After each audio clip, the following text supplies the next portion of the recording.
Ana Muhammadan abduhu wa rasuluhu allazi la nabiyya ba'dah. Ya ayyuhallazina amanu taqullaha haqqa tuqatih wa la tamutunna illa wa antum muslimun.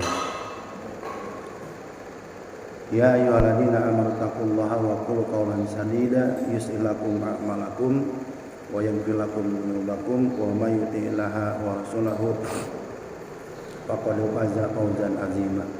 Rabbi shrah li sadri wa yassir li amri wa hlul 'uqdatam min lisani yafqahu qawli.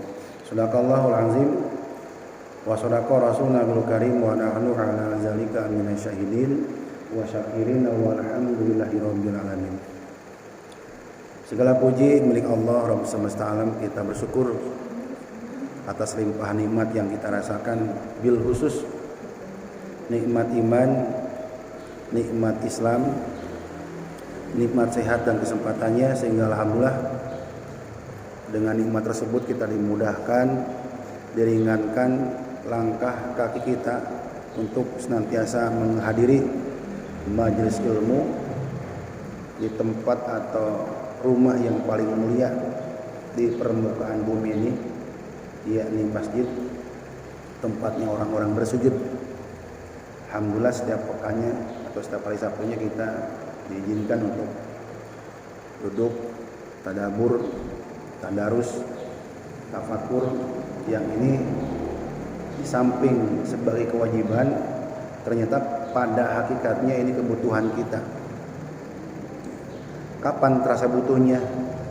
Sering saya sampaikan, terasa butuhnya nanti kemudian hari saat hidup sudah berpindah alam. Alam yang kita yakini, alam yang pasti semua manusia akan masuk ke dalamnya dari gerbang sakaratul maut, yaitu alam barzah. Mau tidak mau, rela ataupun tidak, tetap kullu nafsin dha'iqatul maut. Semua yang bernyawa pasti mati. Kenapa tidak mempersiapkan kepastian? Malah kita sibuk dengan hal yang gak jelas, yang gak pasti, yang gak pasti dalilnya, yang gak pasti diterimanya. Bahkan manusia itu sering berdebat di hal-hal seperti itu. Yang jelas dan pasti adalah Quran. Bahkan ditempatkan Quran tuh di rukun iman, jelas tuh. Iman kepada Allah, iman kepada Rasul, iman kepada malaikat, iman kepada kitab, iman kepada hari kiamat. Nah, hal-hal yang sudah paten ditetapkan, kenapa? Nah, kita bela-belain. Dan hari ini kita sedang membela keimanan kita. Kalau mau pada tahu, pasti pada butuh. Karena diajak, jadi merasa gimana gitu.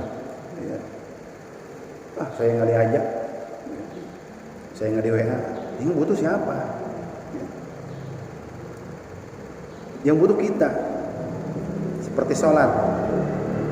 Orang kalau nunggu sholat pasti butuh. Tapi sholat udah lewat, masih nyantai. Kayaknya sholat butuh kita. Kalau terus-terusan semacam itu mendarah daging dalam kehidupan, ya sudah. Nanti punya anak juga begitu. Cucunya lebih parah lagi. Anak, incu, buyut, bau, udah garing, garan siwur, hancur justru turunannya, berantakan. Bahkan dalam Al-Quran itu dijelaskan kalau setan itu tahu cara merusak generasi. Siapa yang pertama dirusak? Ibu-ibunya, mak-maknya. Kalau mak-mak udah berantakan, pasti anaknya amburadul.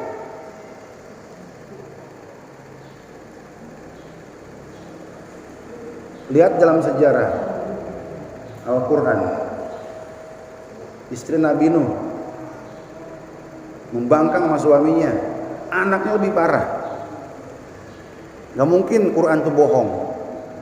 Quran bukan dongeng. Quran itu adalah sejarah dan kisah. Sejarah orang terdahulu, kisah yang membawa hikmah, bukan dongeng. Tapi kalau ibu-ibunya soleh, taat, dan mendidik anak biar soleh, lihat Siti Hajar. Yang menguntungkan kedua orang tua, karena anak tadi bakal punya keturunan. Dan ternyata Rasulullah SAW adalah dari gennya Siti Hajar. Jadi kalau ibu manjang ke depan pengen punya anak cucu beranak lagi sampai tambah soleh, tambah baik, ibunya benerin dulu deh.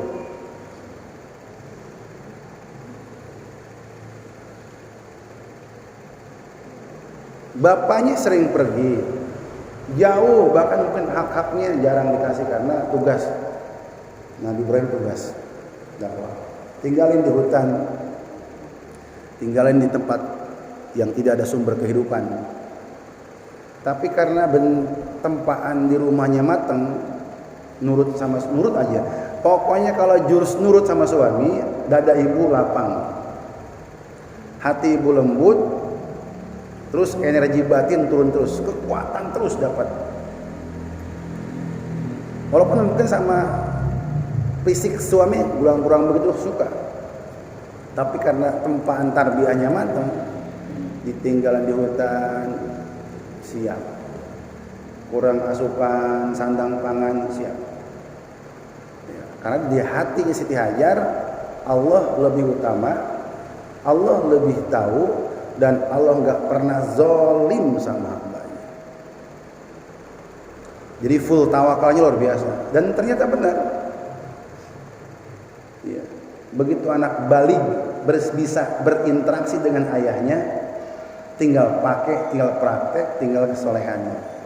Berarti kebayang nggak selama belum ketemu ayahnya? Nah, nanti kamu kalau dewasa ketemu ayah, ketemu bapak, hormati, jaga, bela. Ayah itu capek, ayah nyari nafkah, ayah sering keluar rumah, panas, hujan, terik, matahari, dan disebut sederet rangkaian jasa bapaknya di depan anaknya. Padahal nggak begitu amat mungkin. Ya. Hak-haknya juga sering terampas.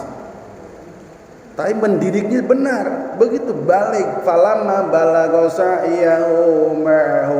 Ketika Ismail balik dan ketemu bapaknya, membantu bapaknya membuat Ka'bah, ngaduk semen, ngangkut batu.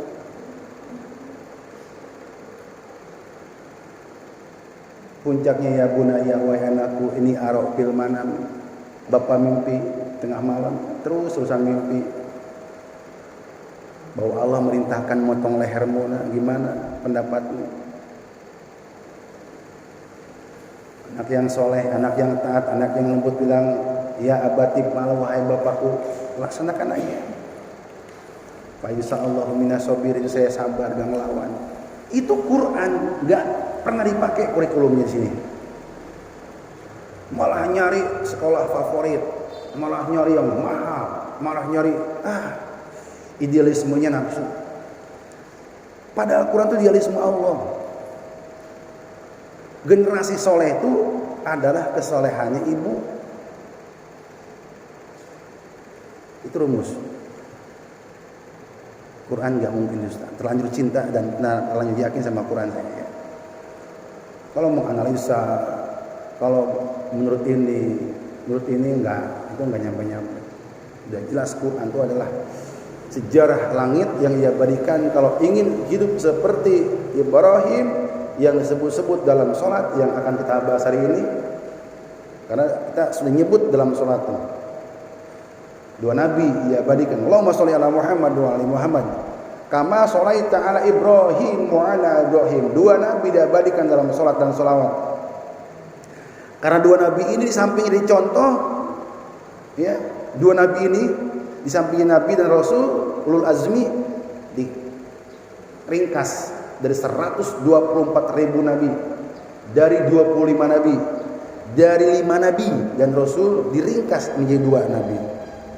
Di seluruh rangkaian nabi, tipe-tipe nabi ada di 2 nabi tadi, Nabi Muhammad dan Nabi Ibrahim alaihi salam. Makanya waktu Isra dan Mi'raj yang kemarin rajaban ramai di kita, itu di langit ketujuh kan ketemu Nabi Ibrahim. Kata Nabi apa? Di langit ketujuh aku ketemu bapakku mirip dengan aku. Kalau Nabi udah bilang begitu, nggak mungkin dia juga bohong. Dia kan sidik. Di langit ketujuh aku bertemu dengan Bapakku yang wajahnya 11-12. Dan tauhidnya juga 11-12. Dan akhlaknya pun 11-12. Maka Allah lah yang menggandengkan di sholawat dan sholat dua keluarga ini diabadikan. Berarti secara nggak langsung Allah menginformasikan kepada kita kalau ingin keluarga sakinah, mawadah, warohmah dan punya generasi yang diimpikan sampai ke surga, ikuti itu dua makhluk itu, dua nabi itu. Bahkan ada surat Muhammad yang ke berapa? 47. Bahkan ada surat Ibrahim yang ke-14. Kenapa cari yang lainnya? Ya, bahkan kalau udah fanatik buta, ya sama Habib, sama kelompok tertentu, ya kan? Ada emak-emak cium tangan jilat-jilatin gitu. Ya. Doktrin. Ibu kalau didoktrin Quran bersyukur bu, ya, bener cuci otak pakai Quran. Karena isi Quran adalah kisah dan sejarah yang membawa hikmah serta menguatkan batin, menambah energi, melembutkan hati, melapangkan dada, mencerdaskan otak. Dan jam 3 itu dibangun terus sama, dibangun terus jam 3 tuh bu, teng bangun, nyala. Karena ahli Quran mah keluarga Allah. Ya Allah kangen terus sama keluarganya. Ya. Walaupun dia di masa haid, di masa datang bulan, tetap bangun dia. Walaupun nggak sholat, yang dilarang kan sholat, zikir mah terus. Gitu, ya. Jadi Sa'ban yang disebut oleh Nabi ini udah masuk awal, mau masuk pertengahan. Nanti ada nisfu Sa'ban, rame lagi tuh. Apa nisfu Sa'ban di pertengahan sana? Jadi perayaan-perayaan aja yang ramenya. Ya baguslah nggak apa-apa. Tapi spirit dan substansinya apa sih? Kalau disepakati tanggal 20 Rajab itu sebagai Isra wal Mi'raj dan perintahkan sholat, ini sepakat ceritakan berbagai macam versi sebenarnya. Cuma disepakati 20 Rajab. Berarti kan turun tuh sholat ayo. Di Rajab cuma kebagian 2 hari, 28 dan 29 Rajab kan, udah habis kan? Masuk bulan apa? Di Sa'ban, berarti lebih banyak belajar ibadah sholat di bulan Sa'ban. Berarti isyarat bulan Sa'ban nih bu, bulan Sa'ban itu bikin kurikulum sholat di rumah. Dari mulai perintah sholat sampai waktu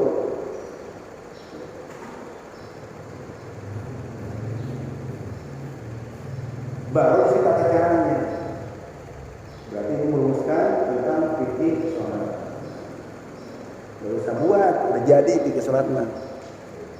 Ibu tergantung waktu madrasahnya, waktu mondoknya, waktu sekolahnya, ikut yang mana, pasti berbeda. Kalau yang ke NU berarti fikihnya NU, ya kan? Kalau yang Muhammadiyah, Muhammadiyah.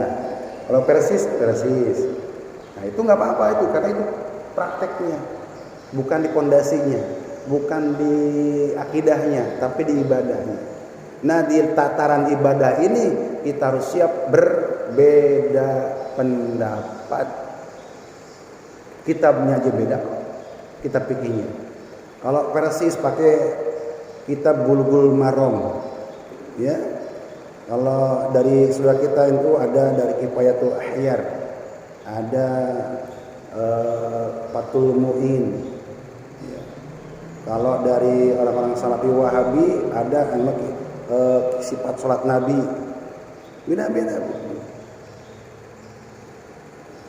Muhammadiyah, wah lengkap non mazhab, ada kitab tarjihnya. Nah, orang yang tahu semua kitab itu, buku itu, udah siap berbedanya. Yang error itu, yang nggak siap berbeda pendapat, yang culas, yang sumbunya pendek, yang fanatik buta golongan, ya itu udah sempit dia. Padahal realitanya banyak pendapat-pendapat yang di semua mazhab itu udah luar biasa. Apalagi zaman sekarang mudah diakses ini. Udah jadi aplikasi fikih 4 mazhab, klik keluar fikih 4 mazhab. Yang wajib sama itu Qur'annya, ya, perintahnya. Di sini nggak bisa sama. Orang kalau di NU itu habis sholat, habis wudu nempel batal, ya di Muhammadiyah nggak batal. Tapi dua-duanya benar, ada dasarnya. Yang repot istrinya NU, suaminya Muhammadiyah. Dua-duanya nggak ngerti, ya, ramai. Tapi kalau dua-duanya paham ya nggak apa-apa. Tapi kalau rumus rumah tangga yang biar aman, fikihnya ikut suami. Jangan ngeyel, Bu. Enggak, suami saya Muhammadiyah, nggak ke surga tuh dua-duanya, nggak bakalan. Kalau fikih ikut suami, baru aman. Nah, berarti di bulan kalau disepakati 27 Rajab itu Isra wal Mi'raj cuma kebagian 2 hari masuk ke Sa'ban, berarti di Sa'ban itulah gencarnya perintah sholat dengan tata caranya, ya, kaifiatnya, syarat sahnya, syarat rukun, syarat wajib, syarat sah, ya. Rukun.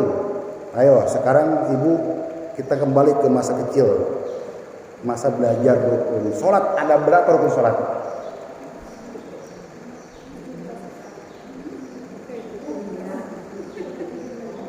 Masa dibikin PR nih? Nanti kalau PR, Ibu tanya sama anak Ibu. Ya jumlahnya berapa itu? Dia pasti ingat semua ibadah itu dia udah. Iya. Itu dasar. Syarat wudu. Yang lain, pokoknya dari niat takbir salam udah berapa tuh? Ya, itu enggak jawab enggak apa-apa, tapi Ibu harus tahu itu rukun. Ya. Kalau rukunnya nggak beres, ya nggak rukun hidupnya. Ya. Syarat sah sholat apa? Syarat sah sholat.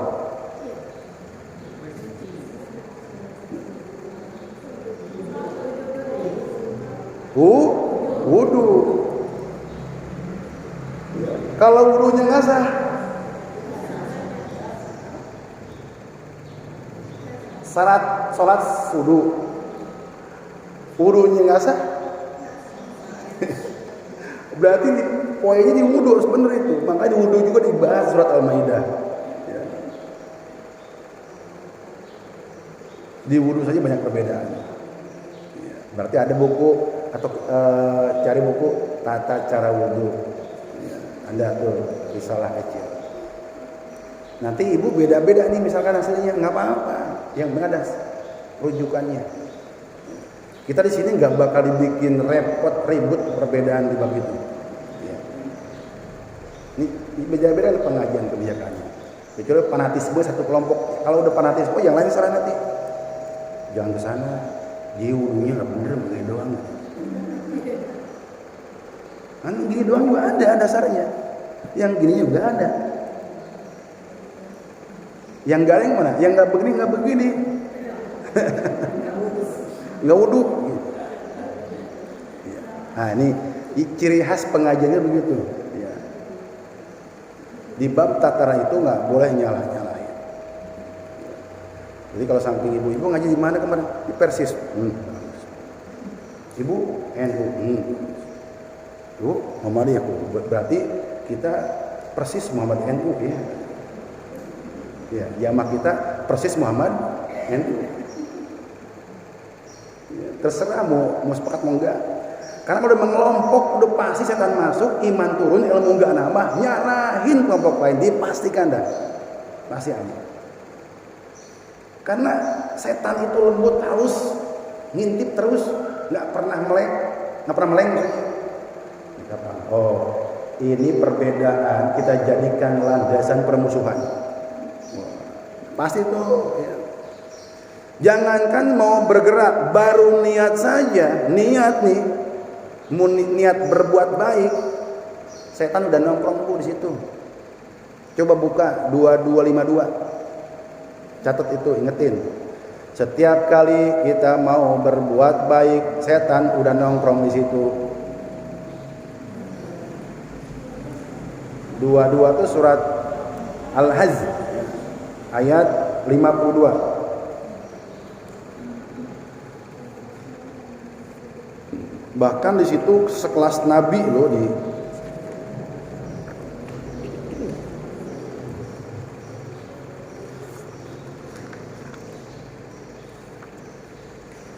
kemudian maka dibaca surat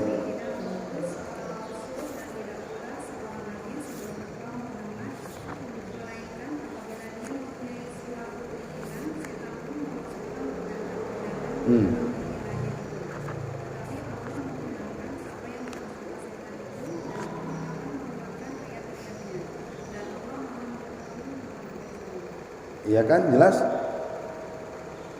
Wa ma arsalna min qablika mir rasulin, dan tidaklah aku mengutus orang nabi sebelummu Muhammad. Apa informasinya kata Allah?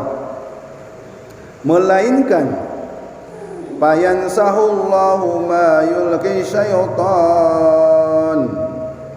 Apa kata Allah? Melainkan apabila dia mempunyai suatu keinginan, setan pun memasukin godaan-godaannya. Digodain tuh. Ibu pulang niat pengen nyerpis suami dengan baik, ingin melipat gandakan kebaikan depan suami. 1 meter lagi mau ketemu suami, setan udah datang di situ. Bisa suami ibu dikorek-korek batinnya, dibikin curiga sama ibu, cemburu. Bisa ibu melehoi nggak jadi, ngapain saya baik-baik sama suami model begitu, gagal. Sering nggak mengalami begitu, Bu? Bagi yang sering mengalami seperti itu berarti ayat ini benar. Terus bagaimana supaya kita nggak terkena godaan, suami pun nggak terkena? Ingat, setiap mau baca Quran, baca apa, Bu? A'udzu billahi minasyaitonir rajim. Mau baca Quran, berlindung dulu kepada Allah dari godaan. Sekarang ibu mau ngamalin Quran, boleh nggak baca gitu? Mau baca Quran, berlindung kepada Allah dari godaan setan. Ibu mau ngamalin Quran, lebih-lebih lagi berlindung. Berarti gimana? Ya Allah, aku mau berbuat baik kepada suami. Saya tahu ilmunya, ya Allah, lindungi saya, lindungi suami saya, ya Allah. A'udzu bikalimati tammati min syarri ma, minimal 3 kali. Ya Allah, jagalah, lindungi, bentengin saya berbuat baik, jangan sampai kebaikan saya terhalang oleh godaan setan. Jadi dikawal terus tuh. Masa baca aja kita berlindung, mengamalkan enggak? Makanya kalau baca Quran, mendok banget, bagus dia membaca Quran. Begitu mengamalkan, dia tidak bersandar, tidak berlindung kepada Allah, malah merasa paling hebat, udah kesetanan tuh beramal. Maka ujungnya amal itu tidak ikhlas, ngedumel, mengungkit, lelah, capek, nyesel, karena dia beramal tidak mendapat perlindungan dari Allah Subhanahu wa Ta'ala. Semua berlindung, mau masak berlindung kepada Allah, ya Allah jangan sampai masakan ini terkena racun setan, sehingga suami setiap saya makan sayur saya kok benci sama saya. Ada saat setan santet itu lewat masakan, pertama nggak suka, dibikin alasan gara-gara makanan gak enak, dipurai kesalahannya. Jadi kalau begitu gimana? Gak boleh kering tuh lidah dan mulut ibu dari perlindungan kepada Allah dimanapun kapanpun. Masa giliran makan iklannya goyang lidah, bakso goyang lidah, goyang terus makan bakso sayangnya. Cuma goyang itu adalah basah dengan berlindung, berzikir, bertasbih. Apalagi emak-emak yang lemes, yang mulutnya nyerocong saja kalau belanja itu. Belanja cuma tahu ngomongin orangnya 2 jam. Udah dibantuin juga sama tukang sayur.